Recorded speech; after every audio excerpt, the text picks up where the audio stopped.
relevan terhadap situasi permasalahannya.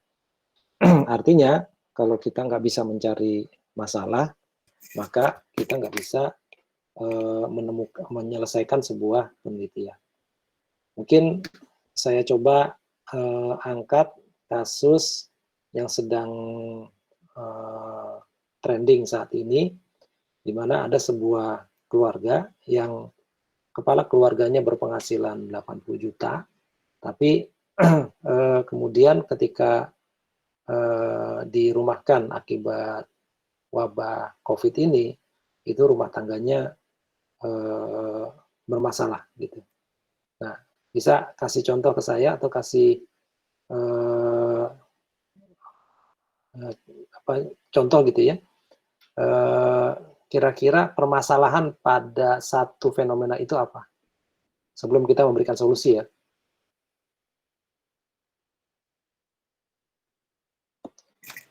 Ada yang bisa bantu? Komentar? Mungkin karena di rumah aja kali ya Pak ya. Mungkin karena di rumah aja istrinya jadi ketahuan gajinya segitu ya Pak ya. Jadi masalah jadi. Oh gitu. Ada masalah keterbukaan informasi. Iya, kurang lebih gitu mungkin ya Pak ya. Pengalaman pribadi kayaknya. Oh enggak ada. Oh enggak ya. Kita ini aja sih Pak. Tapi ini saya melihat mungkin karena ini aja Pak, banyak yang saya dengar masalah-masalah kayak gitu. Jadi di grup-grup WA saya tuh ya waduh ini gimana nih, ini gimana gitu kan. Karena apa? Karena mungkin biasanya uang itu nggak jelas keluarnya kan. Nah, ketika sebulan di rumah itu jadi bisa dilihat gitu kan. Nah, ini pengalaman di grup-grup WA sih saya lihat sih. Menarik nih Pak, dari banyak orang yang saya tanya gitu, kira-kira ini masalahnya apa ya? Itu ini baru yang ini nih yang bicara tentang penyembunyian informasi keuangan. Ya karena kalau penghasilan gede itu kan sebenarnya bisa nggak kelihatan Pak. Jadi kalau misalnya penghasilan gede itu ini yang kita diskusikan di grup, penghasilan gede itu akan ketahuan kalau misalnya ada pos-pos yang sebenarnya nggak sewajarnya gitu kan. Nah pos-pos yang nggak sewajar itu kelihatan pada saat mereka berkumpul di rumah gitu kan. Ini kebetulan ada dibahas di grup-grup saya.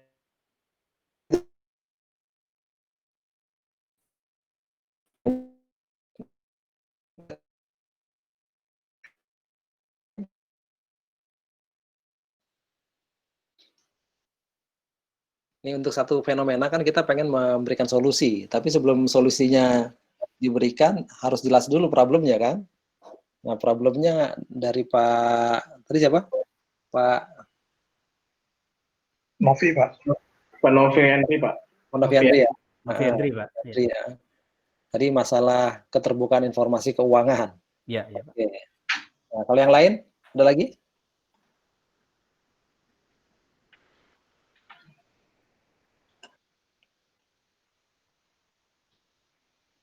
Sebenarnya jadi lebih hemat Pak, kan nggak kemana-mana Pak. Oh, lebih hemat ya.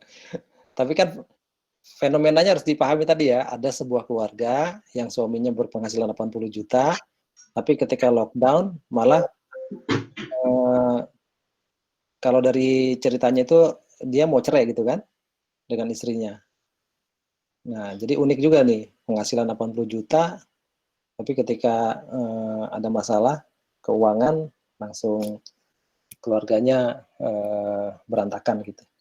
Nah, tadi Pak Novi Henry bilang ya mungkin karena selama ini ada pengeluaran-pengeluaran yang tidak dilaporkan, akhirnya ketahuan pada masa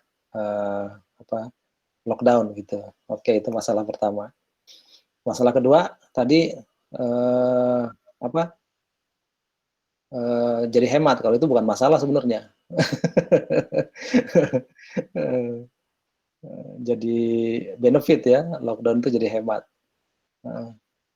Yang lain? Mungkin yang milenial, Pak siapa nih yang milenial ya? Kalau saya dan Pak Novi Henry kayaknya dari tampilan kita masuk kolonial, Pak. Iya Pak, betul Pak. Masuk kolonial. Walaupun saya ngakunya sih milenial senior, Pak. Yang lain ada? Oke, kalau dari sisi saya melihatnya dari sisi pengelolaan keuangan, di mana informasi yang didapatkan ternyata ketika di lockdown dan dia dirumahkan, itu kemampuan untuk membayar tagihannya menurun, gitu ya, menurun. Sehingga karena menurun itulah menjadi sumber percekcokan di keluarganya. Nah, artinya permasalahannya ada pada pengelolaan keuangan dan gaya hidup, gitu. Walaupun ada beberapa orang yang menyatakan mungkin ini OKB gitu, tapi kalau OKB saya nggak setuju. Karena kalau orang bergaji 80 juta kan pasti dia mulai dari gaji 5 juta, 10 juta, 30 juta gitu kan.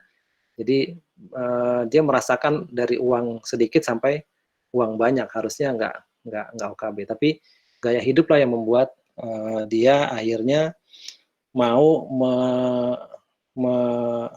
menspekulasikan masa depan untuk dinikmati sekarang. Kan kalau bank begitu kan, kita sebagai orang bank mencari nasabah kan itu, Pak, udahlah Pak, ini Bapak cicil aja, bisa kok dengan kemampuan bayar Bapak yang sekarang gitu. Padahal kita baru bisa beli mobil misalnya Mercy 1 miliar dengan penghasilan 80 juta, mungkin 2 tahun baru bisa kebeli secara cash gitu. Tapi Bapak kayaknya gajinya cukup nih Pak, kalau dengan cicilan hanya 12 juta gitu ya, Bapak cicil 5 tahun gitu, jadi bisa dinikmati sekarang. Nah itu kan artinya dia berspekulasi terhadap masa depannya dengan menikmati manfaat di saat ini. Nah itu kalau misalnya kita sudah tahu permasalahannya, permasalahan mana yang paling tepat? Apakah permasalahan yang saya sampaikan atau permasalahan Pak Noviandri tadi? Karena kalau masalahnya belum pas, maka solusinya kan beda nih. Kalau saya dengan permasalahan yang tadi, ya berarti harus ada pengelolaan keuangan yang difokuskan untuk menyelesaikan hutangnya dulu gitu. Aset yang ada ya mau nggak mau harus dijual untuk menyelesaikan hutang. Tapi kalau permasalahannya hanya sekedar adanya komunikasi yang terbatas, kan nggak harus begitu. Cukup dengan membuka komunikasi antar suami dan istri supaya dijelaskan kemana uangnya selama ini. Bisa jadi dipakai untuk dia berikan kepada orang tuanya, kepada keluarganya tanpa pemberitahuan kepada istrinya. Ya kan bisa aja seperti itu. Nah, begitu juga dengan riset. Ketika kita salah dalam memberikan atau menentukan sebuah permasalahan, maka solusi yang kita dapatkan juga akan salah. Dan akhirnya manfaatnya juga nggak terasa oleh institusi atau organisasi atau mungkin lembaga negara ya gitu ya yang membutuhkan jawaban atas permasalahan itu. Oke, sehingga teman-teman mudah-mudahan sudah cukup latihan membuat permasalahan minggu ini, dan kemudian kita masuk ke kenapa kita harus melakukan penelitian. Nah, dari sidang proposal tadi, teman-teman pasti melihat bahwa yang ditanyakan oleh pembimbing dan penguji terutama, penguji bilang bahwa penelitian ini sudah banyak dilakukan, gitu. Kalau sudah dilakukan, kenapa harus dilakukan lagi, gitu kan pertanyaannya. Nah, oleh karena itu kita harus bisa menjelaskan alasan kenapa kita melakukan penelitian itu. Misalnya tadi ingin meneliti di BMT, alasannya apa? Kan itu dari sisi kontribusi kecil gitu kan. Udah BMT-nya di Tangerang Selatan pula. Nah, jadi kita harus punya argumentasi yang clear untuk mengatakan bahwa penelitian kita ini adalah penelitian yang urgent, yang harus dilakukan. Nah, makanya mudah-mudahan teman-teman juga sudah merasakan ketika mencoba mengkomunikasikan permasalahan yang dijadikan PR hari ini kepada orang-orang yang terdekat gitu. Bagaimana mengkomunikasikan itu supaya apa yang kita anggap urgent ini disetujui oleh si pendengar kita gitu kan. Nah, dengan begitu kita berhasil menjelaskan bahwa penelitian ini bisa dilakukan. Nah, tadi dari hasil sidang proposal kan disebutkan bahwa walaupun ini sudah dianggap apa namanya, banyak dilakukan, tapi ternyata metodologinya menggunakan metodologi yang masih jarang dilakukan, dan kemudian mencoba mengangkat sisi kebaruan lewat kondisi apa namanya, krisis ekonomi pada wabah COVID-19 ini, maka sidang penguji menyatakan ini boleh dilanjutkan. Nah, jadi seperti itu, akhirnya kita bisa mengkomunikasikan apa yang kita ingin lakukan kepada sidang para penguji gitu ya. Nah, untuk itu, maka konsideran-konsiderannya ada beberapa yang harus dilihat.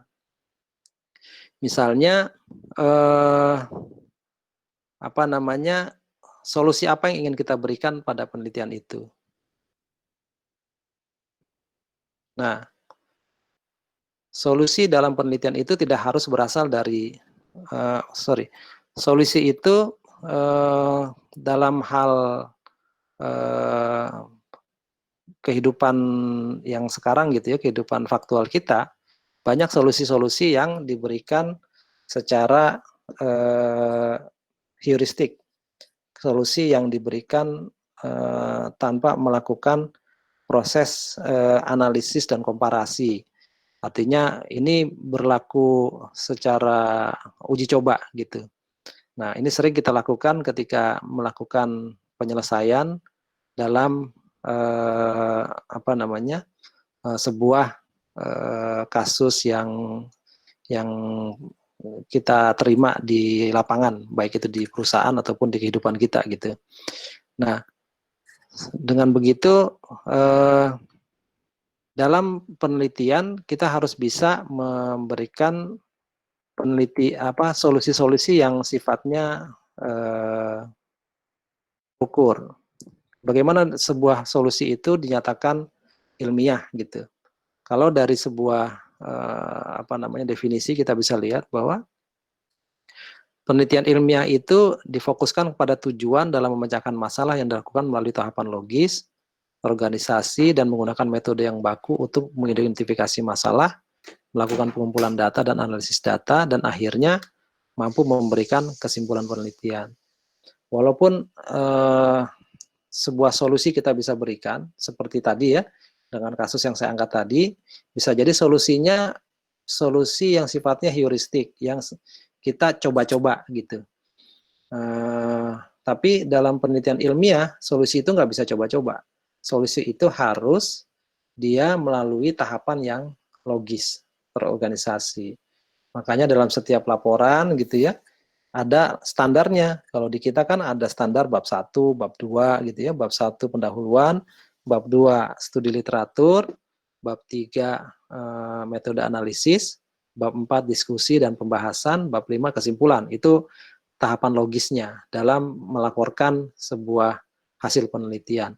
Lalu dalam membuat sebuah penelitian juga ada tahapan logisnya, yaitu yang pertama misalnya mengidentifikasi masalah, kemudian melakukan pengumpulan data, melakukan analisis data, dan akhirnya mampu memberikan solusi atau kesimpulan dari hasil penelitian kita. Nah, itu nah ini juga jadi tugas ya untuk minggu depan setelah teman-teman melakukan apa namanya, permasalahan, kemudian membuat judul dan 5 jurnal ilmiah. Coba tolong nanti dibuatkan apa namanya, jenis penelitiannya. Jenis penelitiannya ini nanti berupa penelitian fundamental atau penelitian terapan gitu. Nanti dipilih apakah mau bersifatnya terapan atau fundamental. Kalau yang sifatnya terapan misalnya tadi ingin membuat misalnya aplikasi wakaf gitu ya, yang bisa memenuhi unsur trust dan keahlian tadi. Nah, kalau yang sifatnya fundamental, ya misalnya kita mencoba menambahkan, memperbaiki atau membuat melengkapi sebuah teori. Itu sifatnya fundamental. Dan kedua, nanti tugasnya juga menentukan apakah penelitiannya itu kuantitatif atau kualitatif. Gitu ya. Nah, kemudian kita sudah masuk ke permasalahan. Sekarang kita lihat kembali ke pertanyaan mendasar pada sebuah penelitian. Seberapa urgent sih penelitian itu, gitu. Nah, bagaimana kita menilai urgensi dari sebuah penelitian? Itu dilihat dari kontribusinya terhadap keilmuan. Jadi semakin besar kontribusinya, semakin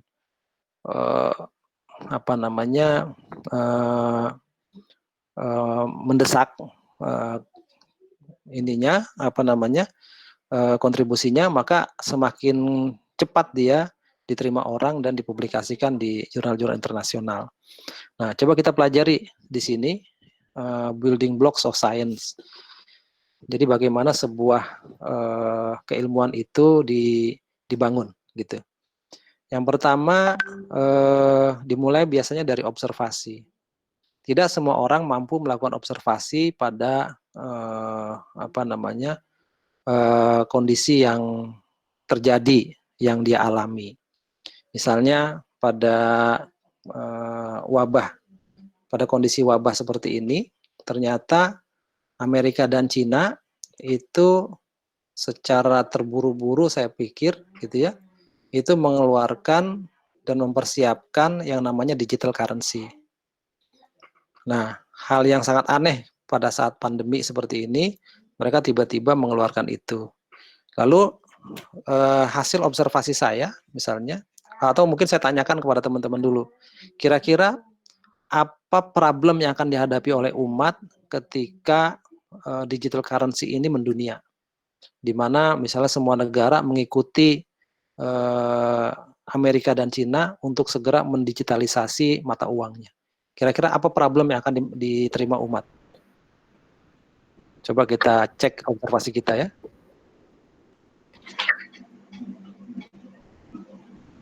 Ada yang mau jawab? Problem mendasar, problem yang sangat urgent, yang mungkin akan mengganggu umat ketika digital currency ini terjadi. Mungkin ada inflasi, Pak, mungkin Pak Saiful. Pak Fedi. Yang sangat besar. Bisa efek inflasi, Pak. Oke, Pak Fedi mengungkapkan akan terjadi permasalahan inflasi. Yang lain? Kalau Indonesia, kalau menurut saya, Pak, kalau Indonesia kayaknya belum siap nih, Pak.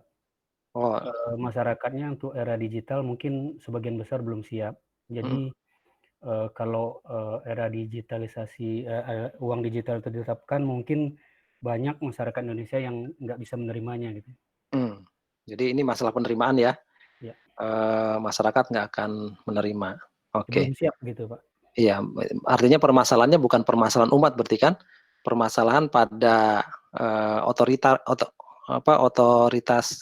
lembaga otoritas ya, yang mau membuat itu, BI misalnya gitu. Ya, Pak. Tapi oke. Yang lain? Ya, Bu Elvi.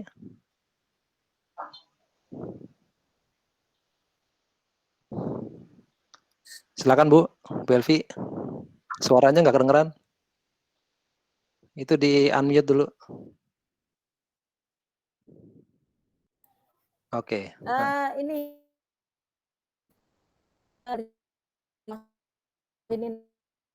di currency, digital currency jadi mendunia, akan ada perbedaan currency.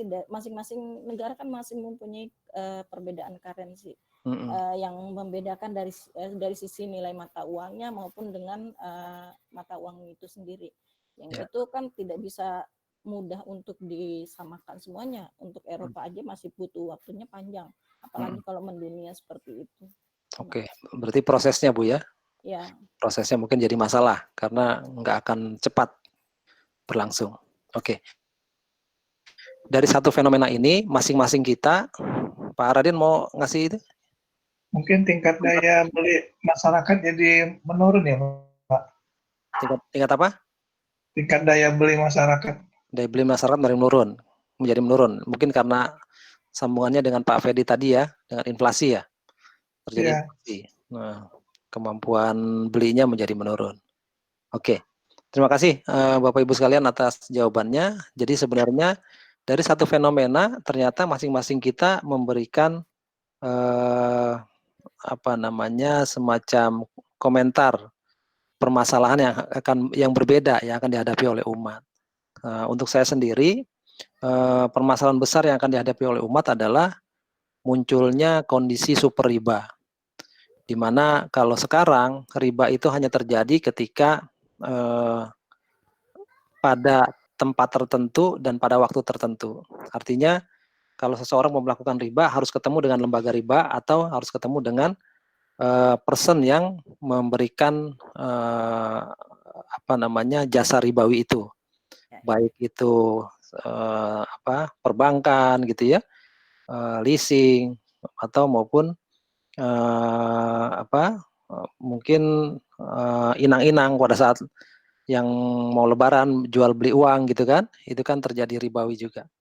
Nah, tapi dengan kondisi digital money, maka riba ini akan menjadi sesuatu yang tidak bisa ditahan lagi, karena orang sudah bisa melakukan riba pada saat kapanpun dan di waktu apapun, di waktu apapun dan di tempat manapun, gitu kan? Kenapa? Karena semuanya berbasis teknologi. Betul. Nah, oleh karenanya ketika itu terjadi, maka yang kita khawatirkan adalah semua orang itu akan mudah sekali masuk ke dalam perangkap ribawi. Gitu. Nah, ini permasalahan besar. Ya mungkin bisa jadi di antara kita akan berbeda memberikan komentar terhadap satu fenomena yang sama tadi, tapi saya bisa menyatakan bahwa permasalahan besarnya adalah kita akan memasuki era super ribawi, di mana tidak ada satupun orang yang bisa terhindar dari riba, dan itu sesuai dengan hadis Rasul kan, bahwa nanti pada saatnya di hari akhir itu semuanya tidak akan bisa terlepas dari riba walaupun hanya debu-debunya saja. Nah, itu baru akan terjadi setelah era digital currency. Kalau kemarin masih fiat currency, uang kartal gitu, itu nggak semua orang kena gitu. Tapi kalau sudah masuk ke digital, di mana pembayaran harus berdasarkan mobile, gadget gitu, maka semua orang kena. Gitu ya. Itu salah satu contoh bagaimana kita mengangkat sebuah permasalahan dari sebuah fenomena. Nah, kemudian observasi sampai seperti itu. Jadi diharapkan kita menjadi orang-orang yang kritis terhadap sebuah fenomena, sehingga dengan begitu kita bisa melakukan identifikasi sebuah masalah, gitu.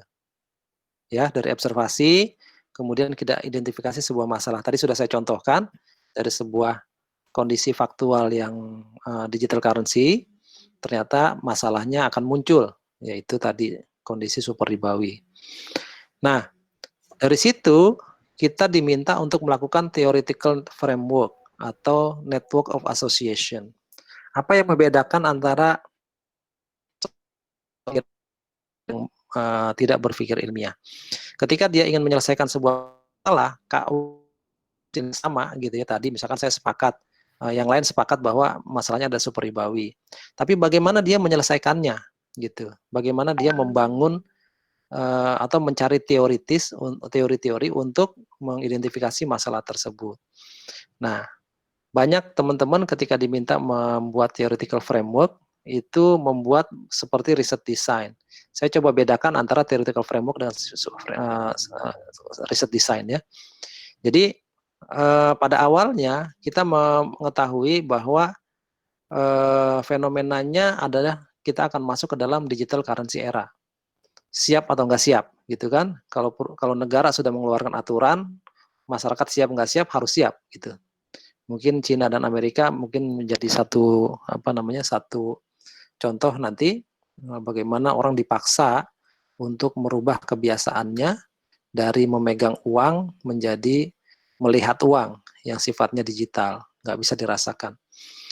Nah, lalu masalahnya apa? Masalah yang akan muncul adalah yang ini, di mana tadi saya sudah sampaikan, menurut saya akan muncul kondisi super ribawi pada rejim akan muncul rejim super ribawi pada Islamic Society, gitu. Dengan kondisi ini, lalu saya mau menyelesaikannya dengan pendekatan teori yang mana, gitu kan. Itulah makanya teman-teman kemarin ketika saya tugaskan untuk membuat permasalahan, itu disertai dengan 5 jurnal ilmiah sebagai pelengkap. Kenapa? Karena dari situ kita bisa membangun theoretical framework, mencari teori-teori yang kira-kira bisa kita gunakan untuk menjawab permasalahan tadi, memahami dan menjawab permasalahan. Misalnya untuk itu saya harus memahami theory of interest, gitu ya. Jadi teori riba itu seperti apa sih, gitu. Yang kedua, saya mau mempelajari theory of monetary, teori sirkulasi uang, teori pengaturan uang. Dengan ada satu teori baru namanya modern monetary theory. Ini mau saya pelajari supaya saya bisa nanti menjawab permasalahan ini. Ya. Yang ketiga, karena kita bicara tentang digital currency, saya harus paham dulu apa bedanya antara digital money dengan digital currency, gitu ya. Nah, ini kita kuatkan dulu teoritisnya. Dan yang keempat, itu theory of contract in Islamic social finance. Jadi kenapa kita mau menjawab ini, mau bicara tentang kontrak itu, karena kita kan harus memberikan jawaban atas kondisi ini kan. Nanti bagaimana saya menjawabnya, maka saya akan coba jawab dengan theory of contract in Islamic social finance. Kita kembali ke desain tadi. Setelah kita melakukan theoretical framework, maka kita akan melakukan hipotesis kan. Setelah kita punya pertanyaan penelitian, kita memahami teorinya, kita punya hipotesis. Hipotesis adalah jawaban sementara atas pertanyaan yang kita ajukan berdasarkan teori-teori yang kita pelajari. Nah, dari permasalahan tadi, saya akan coba jawab dengan menggunakan pendekatan wakaf, gitu. Pendekatan wakaf di mana ini bisa menjaga perilaku masyarakat yang overkonsumtif akibat adanya rejim superribawi menjadi masyarakat yang lebih produktif dan fokus pada investasi.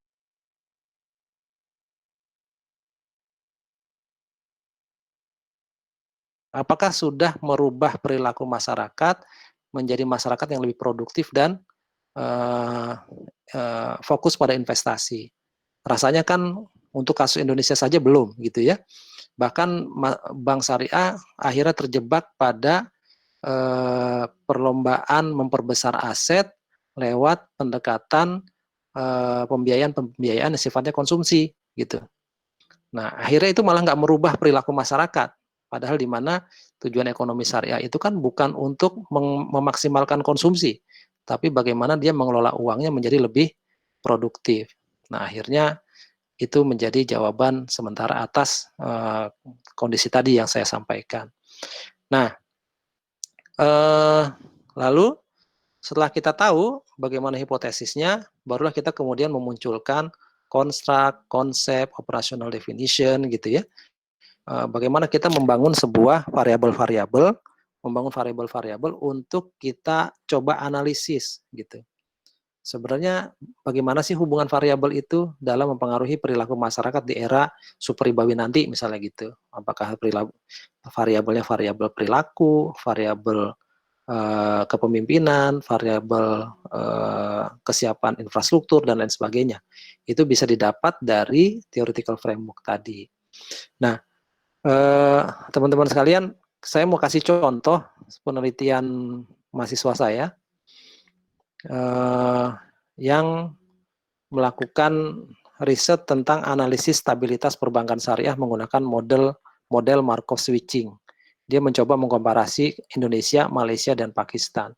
Nah, terkait dengan variabel, maka kita bisa lihat untuk menganalisis bagaimana stabilitas perbankan syariah di 3 negara itu, dia memilih 3 variabel. Bagaimana sampai dia bisa memilih 3 variabel? Tentunya karena dia sudah melakukan kajian teoritis kan, siapa saja yang menggunakan variabel ini. Misalnya variabel mikro, variabel makro, variabel global. Misalnya yang ini suku bunga dari Amerika yang dikeluarkan oleh Federal Reserve. Dan ini harga minyak di dunia gitu. Nah, itu contoh dari setelah dia melakukan theoretical framework, melakukan hipotesis, dan dia membuat variabel-variabel.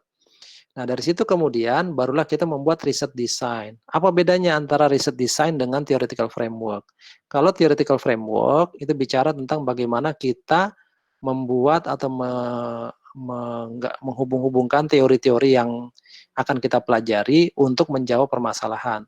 Tapi riset design adalah ini, kita bicara tentang data, bagaimana jenisnya, di mana memperolehnya, bagaimana validasi dan reliabilitasnya. Kita bicara tentang pemilihan data, kita bicara tentang analisis data. Misalnya kita pakai structural equation modeling gitu ya. Dan kemudian barulah kita lanjutkan dengan result and discussion. Kalau kita kembali ke tadi, setelah kita melakukan ini, data collection, analysis of data, maka kita melakukan interpretasi data. Apa bedanya antara interpretasi data dengan analisis data? Kalau kita lihat di penelitian ini, maka hasil dari alat analisisnya itu adalah analisis data. Misalnya kita jelaskan, oh ternyata CAR itu tidak signifikan dalam mempengaruhi stabilitas perbankan di Malaysia, misalnya gitu ya. Terus ternyata jumlah hutang negara itu ternyata tidak signifikan. Oil, minyak ternyata tidak signifikan gitu. Ini di Indonesia nih. Jadi kita lihat aja apakah benar apa enggak nih. Misalnya harga minyak mentah itu tidak signifikan mempengaruhi stabilitas perbankan. Tapi yang sangat berpengaruh adalah variabel makro. Misalnya suku bunga, exchange rate, nilai tukar, kemudian hutang, kemudian inflasi. Suku bunga bahkan tidak signifikan. Nah, bagaimana kemudian dia menginterpretasikannya? Menginterpretasikannya di sini.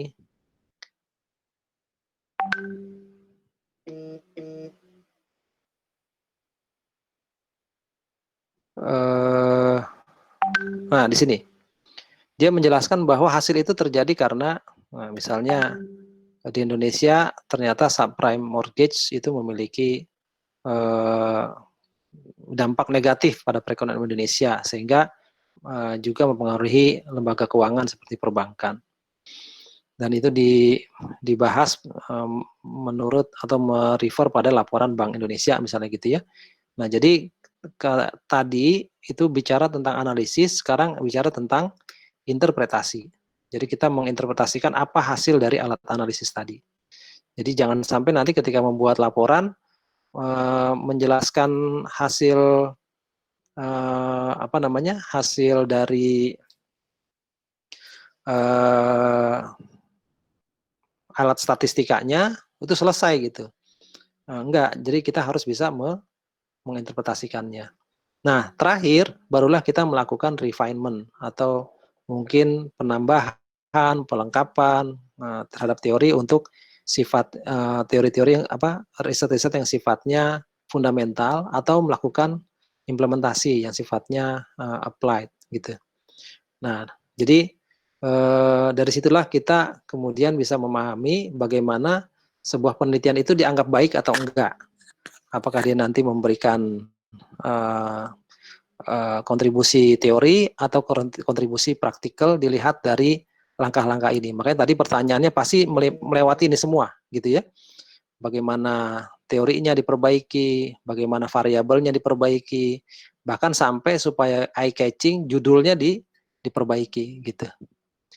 Nah, mungkin itu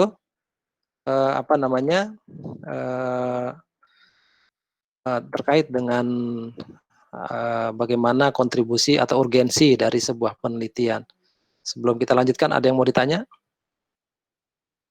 Tinggal 10 menit lagi ya. Lanjut, Pak. Lanjut ya, baik. Lanjut, Pak. Ya, terakhir kita bicara studi pustaka.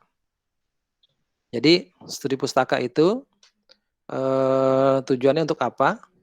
Kenapa teman-teman diminta untuk melakukan 5 jurnal ilmiah tadi, 5 review terhadap jurnal ilmiah, mempelajari teori dan penelitian sebelumnya untuk kepentingan penelitian. Jadi ketika ditanya permasalahannya apa, nah dia juga ikut membahas tentang teorinya.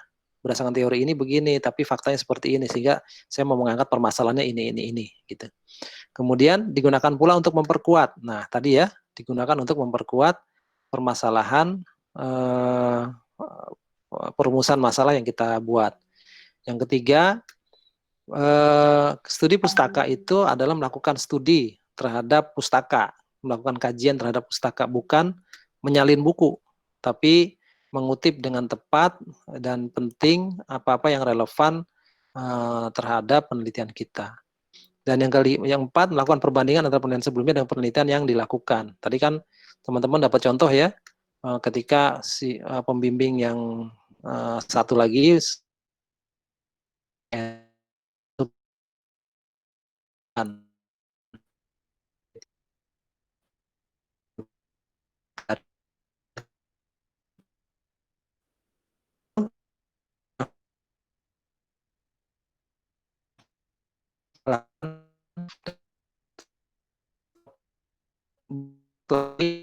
tugas yang pertama ya, menentukan jenis penelitiannya, itu sifatnya fundamental atau terapan. Yang kedua, menentukan jenis basisnya, kuantitatif. Tiga, itu di mana ya? Bisa diulang, Pak. Yang pertama, menentukan jenis penelitian. Menentukan jenis penelitian. Terapan atau fundamental. Lebih sifatnya teoritis. Terus, yang kedua, menentukan jenis analisisnya. Nanti kuantitatif atau kualitatif. Yang ketiga, buat theoretical framework.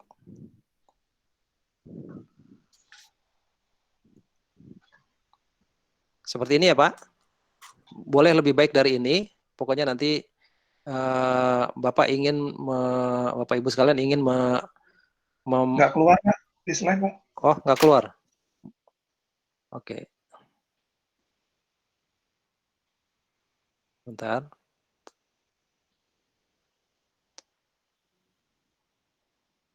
Nah, jadi nanti buatnya seperti ini ya. Theoretical framework itu, teori-teori apa saja yang ingin diasosiasikan, dihubungkan dengan permasalahan dan kondisi yang diangkat gitu. Nah, baru tugas yang keempat adalah membuat riset design. Nah, ini fokus pada analisis kuantitatifnya, gitu. Karena setelah itu kan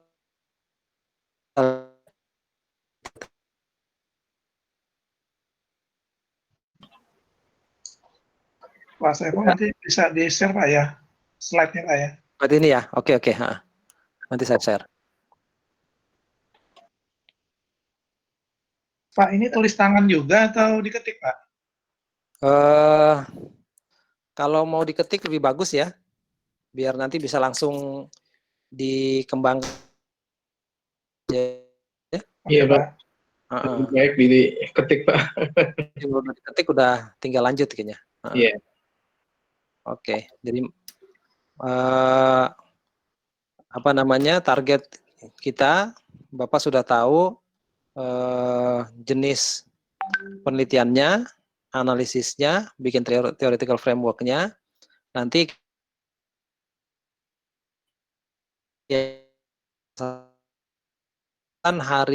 maksimal hari Jumat ya, Jumat pagi, sehingga saya bisa menyiapkan materinya. Karena kalau membahas kuantitatif semua kan nggak mungkin kan. Jadi kita lihat apa yang paling dibutuhkan, baru nanti saya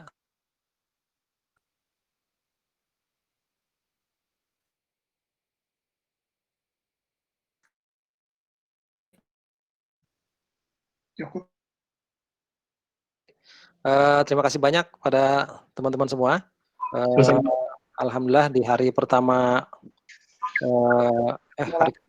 hari kedua puasa kita di kondisi wabah COVID ini, kita masih tetap melakukan kegiatan kita dan tanpa terganggu juga aktivitas ibadahnya. Kita akhiri dengan alhamdulillah.